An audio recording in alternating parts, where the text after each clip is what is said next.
The Whale. The Whale has had a mixed reception as a motion picture. On IMDb International Movie Database site, you find that it has a meta-score in yellow. That is, critics on average have been unimpressed. Yes, the performance of Brendan Fraser was appreciated, mostly. I'm talking critics still.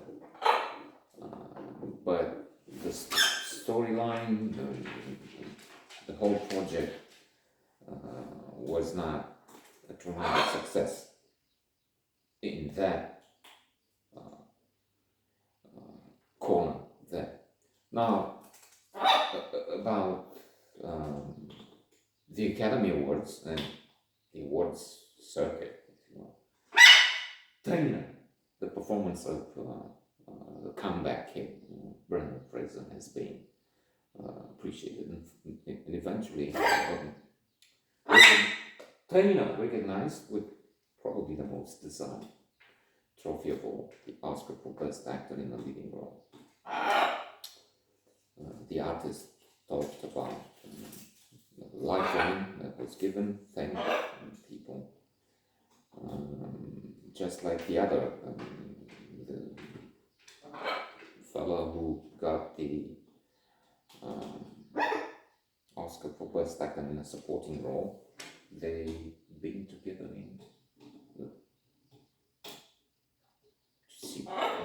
in something, decades ago.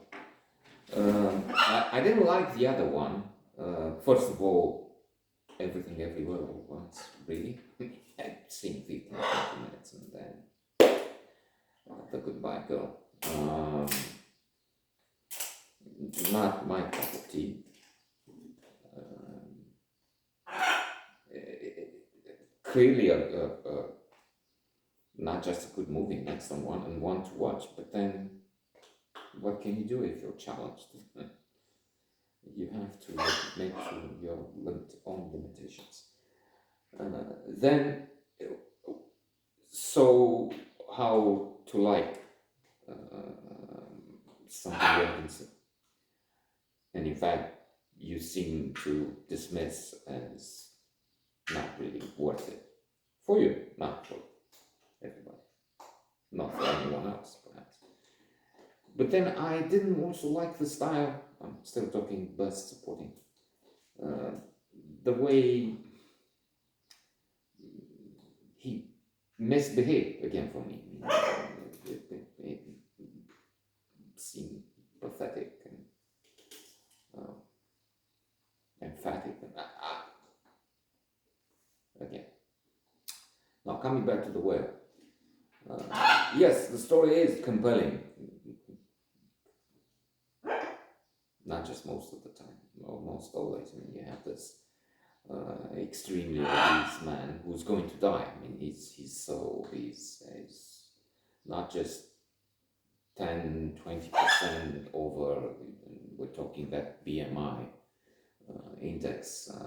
So it's what, 25 to 30. You have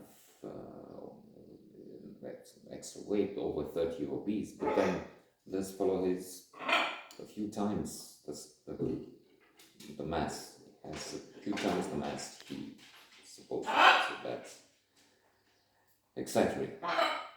The presence of Moby Dick in here, the whale, there's some connections here. He is a huge creature, a whale, on one level. That's a simplistic association. But then there's a spiritual one inside. In fact, his daughter, they have a very, until some climatic point, maybe eventually, very tense, very bad connection. In fact, no connection at all for years, because he ran away, abandoned her, the daughter, wife, for a man. So he discovered he's homosexual.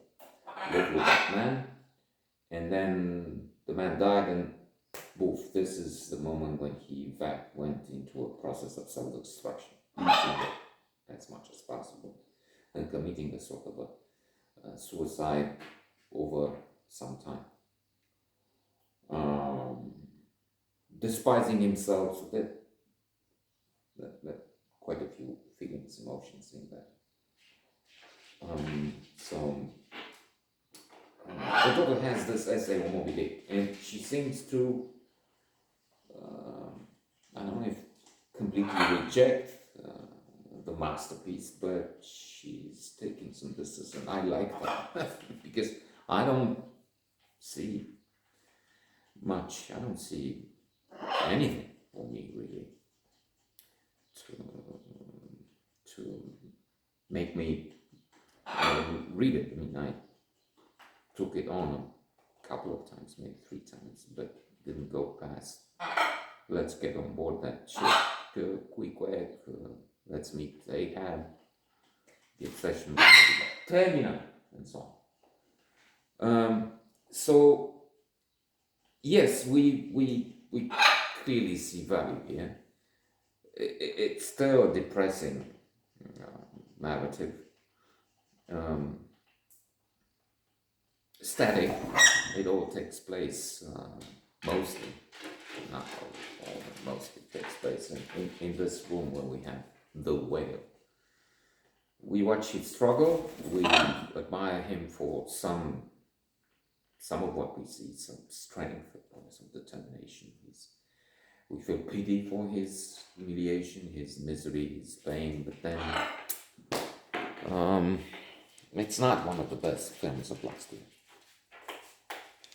And I would still give the award, if we were to share it, I would give it to maybe Brendan Fraser, but Colin Farrell, Banshees of Inisherin, that was my clear favorite for last year, 2022.